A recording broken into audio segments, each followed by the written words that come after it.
Welcome to பவன்யாஸ் kitchen. இன்றைக்கி நம்ம கிச்சனில் பார்க்க போகிற ரெசிபி கருவேப்பிலை எள்ளு வச்சு ஒரு சூப்பரான இட்லி பொடி தான் தயாரிக்க போகிறோம். ஃபர்ஸ்ட் டைம் பார்க்குறவங்க மறக்காமல் சப்ஸ்கிரைப் பண்ணிவிட்டு பக்கத்தில் இருக்கிற பெல் ஐக்கானும் ப்ரெஸ் பண்ணிக்கோங்க. அப்படின்னா தான் நான் போடுற வீடியோட நோட்டிஃபிகேஷன் உங்களுக்கு சீக்கிரம் வரும். வாங்க எப்படி செய்யணும்னு பார்க்கலாம். ஃபஸ்ட்டு நம்ம அடிக்கனமான பாத்திரம் ஒன்று ஹீட் பண்ணிக்கலாம். அதில் ஒரு கப் அளவு கடலைப்பருப்பு சேர்த்துருக்கேன். இது பச்சை வாசனை போயிட்டு நல்லா பொன்னிறம் ஆகிற அளவுக்கு நல்லா வறுத்து எடுத்துக்கலாம். இந்த மாதிரி பருப்பு வகைகளை நம்ம வெயில் அடிக்கும்போது நல்லா காய வச்சுட்டு வறுத்தோம்னா சீக்கிரமே இந்த மாதிரி பொன்னிறமாக மாறிடும். நல்லா கிறிஸ்பியாகவும் இருக்கும். இந்த மாதிரி நல்லா பொன்னிறம் ஆனதுக்கப்புறம் நம்ம ஒரு தனியாக பிளேட்டில் கொட்டிட்டு ஆற வச்சுக்கலாம். அடுத்தது பார்த்திங்கன்னா கருப்பு உளுந்து, அதாவது உடைச்ச கருப்பு உளுந்து ஒரு கப் எடுத்திருக்கேன். அதை இந்த மாதிரி பொன்னிறமாக வறுத்துக்கலாம்.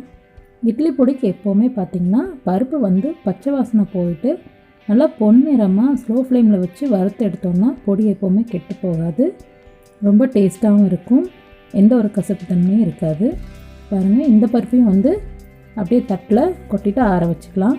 அடுத்தது பார்த்திங்கன்னா ஒரு கப் அளவு வெள்ளை எள்ளு எடுத்திருக்கோம். நீங்கள் வேணால் கருப்பு எள்ளும் ஆட் பண்ணிக்கலாம். எள்ளு எப்போவுமே வறுக்கிறப்ப நம்ம ஸ்லோ ஃப்ளேமில் வச்சுட்டு எல்லா பக்கம் சூடுபடுற மாதிரி நல்லா மிக்ஸ் பண்ணி விட்டுகிட்டே இருக்கணும். பொன்னிறமாக வறுத்தாச்சு. பார்த்திங்கன்னா எள்ளு படப்படன்னு வெடிக்க ஆரம்பிச்சிருச்சு. இந்த மாதிரி வெடிக்கிறது தான் நல்லா வறுபட்ட பதம். நீங்கள் இந்த மாதிரி வறுபடாமல் எடுத்துட்டிங்க அப்படின்னா எந்த பதார்த்தம் செஞ்சாலும் அதில் கசப்புத்தன்மை ஏற்பட்டுரும். இந்த மாதிரி நல்லா வெடித்து எடுத்ததுக்கப்புறம் தனியாக ஒரு தட்டில் ஆற வச்சுக்கலாம். அடுத்தது காஞ்ச மிளகாய் எடுத்திருக்கேன். இந்த மிளகாய் ரொம்ப காரமானது, அதனால் நான் ஒரு 6 மிளகாய் தான் எடுத்திருக்கேன். நீங்கள் தேவைப்பட்டால் இன்னும் கொஞ்சம் ஆட் பண்ணிக்கலாம். மிளகாய் காரம் தெரியாமல் இருக்கிறதுக்கு நம்ம ஒரு டேபிள் ஸ்பூன் அளவு கல்லுப்பு சேர்த்துட்டு வறுத்தோம்னா அந்த மிளகாய் காரம் ரூம் ஃபுல்லாக பரவாது. நீங்கள் எந்த மசாலா அரைக்கும் போதும் நீங்கள் இதை மாதிரி ட்ரை பண்ணி பாருங்கள். ரொம்ப யூஸ்ஃபுல்லான டிப் உங்களுக்கு. அடுத்தது பார்த்திங்கன்னா நான் கருவேப்பிலை ஒரு 2 கையளவு நல்லா உதிர்த்துட்டு க்ளீன் பண்ணிவிட்டு வெயிலில் நல்லா 2 நாள் காய வச்சு எடுத்து வச்சுருக்கேன். நீங்கள் ஃப்ரெஷ்ஷான கருவேப்பிலை நல்லா உதிர்த்து போடலாம்.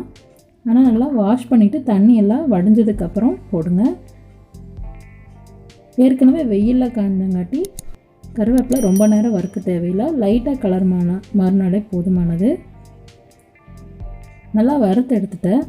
இப்போ கருவேப்பிலையை பார்த்திங்கன்னா இப்படி பொடிச்சா அப்படியே கையிலேயே பொடிஞ்சிடணும். அந்த பதம் இருந்ததுன்னா உங்களுக்கு எப்போவுமே கெட்டு போகாது. நீங்கள் கருவேப்பிலை நல்லா கிடைக்கிற காலத்தில் இந்த மாதிரி சன்ட்ரை பண்ணி வச்சுக்கலாம். இப்போ இந்த கருவேப்பிலையும் வரமிளகா உப்பு எல்லாத்தையும் மிக்ஸி ஜாரில் போட்டுட்டு நல்லா ஃபைன் பவுடராக அரைச்சி எடுத்துக்கலாம்.